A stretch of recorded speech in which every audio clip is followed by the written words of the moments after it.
Ya, banyak banget ya, sebab dengan kita berpuasa, kita menjadi lebih selektif dalam memilih makanan. Ya, seperti saya bilang tadi, minimal kalau sahur orang agak sedikit menahan diri untuk tidak makan yang pedas-pedas, ya kan? Dengan Anda berhemat dengan makanan pedas ketika sahur, karena ketakutan, aduh kalau kepedesan nanti kadung imsak, saya masih butuh air nih, bagaimana caranya ya kan? Jadi dengan Anda sedikit meredam dorongan ingin makan yang pedas-pedas, dorongan yang ingin makan berlemak-lemak, dorongan yang ingin makan terlalu asam dan sebagainya, itu membuat badan kita menjadi lebih nyaman ya. Itu yang disebut dengan food friendly bagi badan kita, the body friendly food ya. Jadi itu yang pertama. Begitu pula dengan sahur ya. Jadi kalau buat orang-orang yang aku yakin banget pemirsa kita ini banyak yang sudah lebih ngeh ya, karena setiap minggu kita doain Mas lewat Tribun. Setiap minggu dokter tanya tata begitu. Jadi banyak sekali, aku yakin banget pemirsa kita yang udah lebih selektif dalam memilih takjil, dalam memilih makan malam.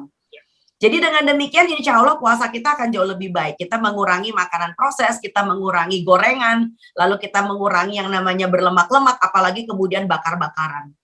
Tinggal nanti barangkali yang perlu agak sedikit kita bahas lagi nanti sebelum kita libur lebaran adalah makanan yang tersaji selama justru ketika perayaan Idul Fitri. Nah, jangan sampai badan yang udah sehat, banyak orang yang lapor sama saya loh, dok saya punya sakit mah malah jadi baik. Lucu ya dok, padahal saya nggak makan. Nah, ada yang mengatakan, aduh kok saya sekarang jadi lebih seger dengan puasa dibandingkan zaman saya belum puasa.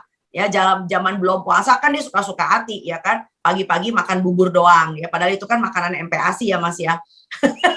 Pagi-pagi cuma makan bubur, habis gitu kira-kira jam 8:30 dia ngopi, lalu kemudian jam 10 dia beli gorengan, jam 12 dia makan lontong nasi dan sebagainya. Wow, jadi ketika mereka itu tidak teratur makannya, malah justru badannya jadi acak-adul.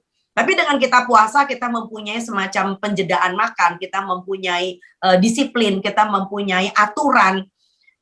Pastinya dengan menyedikitkan makan dan memperbaiki apa yang masuk ke dalam badan kita, itu akan berefek banyak. Seperti yang sudah tadi saya bilang, sirtuinjin itu hanya bekerja kalau badan Anda bukan cuma sekedar mengalami restriksi kalori, tetapi juga yang dimakan tinggi dengan antioksidan, masih kaya dengan serat, berasal dari makanan utuh gitu loh ya. Dan tidak melakukan suatu cara masak yang brutal.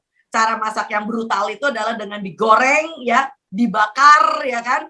Lalu kemudian pun kalau dibakar masih bisa, tapi bungkus dengan daun. Ya, jadi yang kobong itu daunnya, ikannya atau ayamnya itu tidak brutal langsung kena di atas api. Ya, jadi dengan demikian maka insya Allah puasa kita tahun ini membuat badan jauh lebih bukan cuma langsing tapi juga sehat, dan yang tadinya rambutnya rontok penuh dengan keriput, wow, nanti bisa ngeceng kalau 1 Syawal kita on screen. Kinclong padahal tanpa skincare.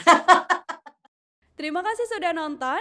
Jangan lupa like, subscribe, dan share ya.